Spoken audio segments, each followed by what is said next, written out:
Não, não é um modismo, né? A proposta do programa hoje não é um modismo falar sobre o glúten. É sim uma ciência que está estudando, aprofundando. Por que tantas alterações? Estamos começando a falar que a criança já começa a ter alteração. Existe, por exemplo, no espectro do autismo, várias crianças que têm autismo, que é o espectro máximo, mas outras variações que podem melhorar muito quando você dessensibiliza, tira esse elemento que está intoxicando o cérebro. Você já deve ter feito algum dia o açúcar caramelizado, né? Você põe o açúcar lá na panela e ele fica o açúcar queimado, caramelizado. Imagine isso dentro do organismo, que a doutora Júlia estava falando antes na questão dessa cola. Isso chama fenômeno de glicação.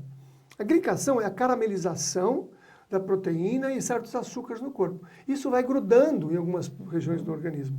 Se isso for acontecendo no cérebro, por exemplo, de uma criança, ela pode começar a ter alteração de comportamento, irritabilidade, né? Criança que fica muito irritada. As doenças já falamos, otite, amidalite, rinite, sinusite. Mas o comportamento mental é mais importante. Muitas crianças, por exemplo, ficam dispersas. O TDAH, transtorno de déficit de atenção, pode ter uma melhora muito expressiva quando você tira o glúten da criança. E casos até de autismo tiveram melhora muito grande, até cura, tirando o glúten da vida. Por quê? O glúten vai caramelizar, vai intoxicar, vai inflamar. Então os aspectos mentais e neurológicos são o que mais estão nos surpreendendo. Porque essas intoxicações causadas por alimentos que não são identificados como alimentos, são macromoléculas dentro do organismo, quando vão para o cérebro, podem trazer várias alterações. O problema, o maior problema é que assim, existe uma doença, quando a pessoa tem uma doença de alergia ao glúten, que chama doença celíaca. Fala um pouquinho disso. Exatamente, pessoal. Para que você... Agora é quebra de paradigma, né? Existem as pessoas que são celíacas, são aquelas pessoas que são altamente sensíveis ao glúten, que não podem ingerir de forma alguma essa proteína. Por quê? Porque essa proteína, além de formar essa mucosidade que nós relatamos para vocês, ela também irrita a mucosa, fazendo com que essa mucosa até sangre, machuque. E aí, claro, gente, mucosa machucada, em contato com muitas vezes bolo fecal, você tem uma septicemia generalizada. Então, essas pessoas estão isentas, não podem nem traços de glúten. E nós, a medicina já vem nos considerando como pseudocelíacos, ou hipersensibilidade não celíaca ao glúten. Ou seja, já todos nós estamos sensíveis, suscetíveis, o organismo já está identificando essa proteína como algo estranho e traz uma certa quantidade de sintomas, uma certa sintomatologia. Você está aí, você já teve distensão abdominal, você já teve enxaqueca, você já teve dores, não só a distensão, mas dores abdominais, você já teve alteração da permeabilidade intestinal, você já teve alteração comportamental, já ficou mais irritado, já ficou mais agressivo, e não teve noção, não tinha consciência que muitas vezes isso vem do quadro alimentar, da ingesta, pessoal.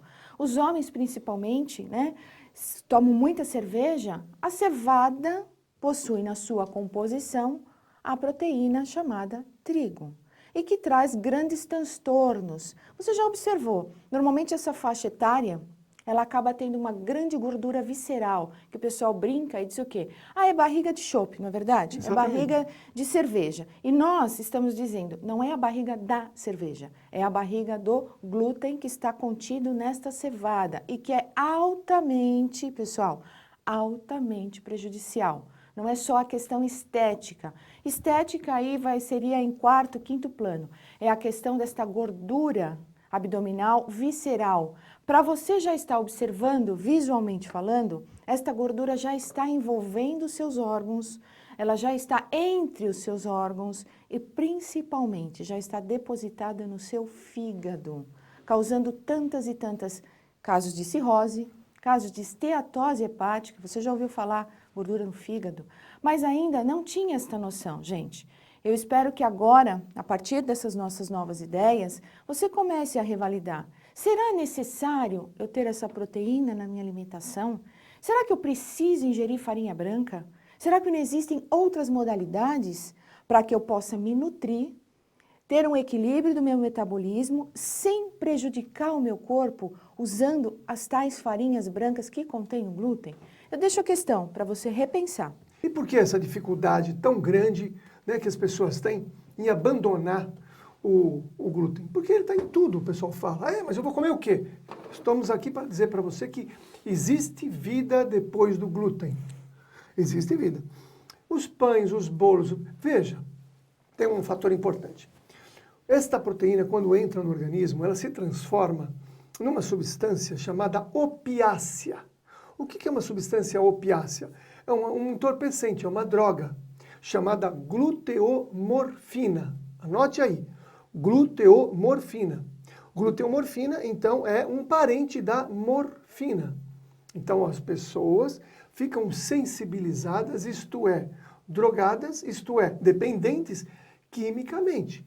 Então você diz assim, mas eu não posso ficar sem meu pãozinho, sem meu biscoito, sem minha bolacha. Não pode ficar porque isso é uma droga. Então a gente quer trazer para você, mudar o paradigma, olhar para esse alimento como se ele realmente estivesse te drogando, trazendo todas essas complicações.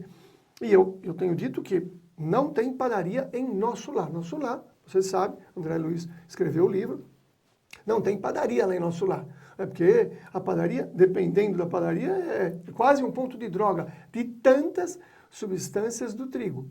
Então, é uma revolução que nós precisamos acordar, pessoal. Acordar. Então, você já vai drogando a sua criança, com os biscoitinhos, as bolachinhas, os pãezinhos, os sonhos que depois viram pesadelos, né? Então, essa substância é chamada gluteomorfina. Pessoas que estão tão viciadas que não conseguem largar, elas têm síndrome de abstinência. Você sabe.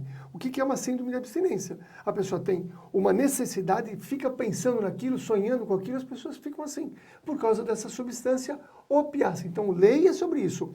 Gluteomorfina, uma substância opiácea que vicia. E muitas vezes nós precisamos utilizar padrões de pensamento e comportamento semelhantes aos drogados, aos alcoólatras. Somente por hoje. Eu vou evitar o primeiro pedacinho. Eu vou parar de comer só hoje, porque senão a gente não consegue. A oferta é muito grande. Claro, você vai falar, tem muitas pessoas que nem sabem, mas essas pessoas estão envelhecendo mais rapidamente, estão tendo fadiga, cansaço, desânimo, falta de disponibilidade, disposição, tudo causado por uma intoxicação alimentar, né? Dito que é um alimento saudável. Então, eu vou pedir para você pensar a respeito disso como se fosse realmente uma droga e que você precisa olhar desse jeito para que você comece a transformar a sua vida. Daqui a pouco, no último bloco, nós vamos falar um pouquinho mais sobre esse considerado hoje um dos maus do século, que é o glúten. Até já!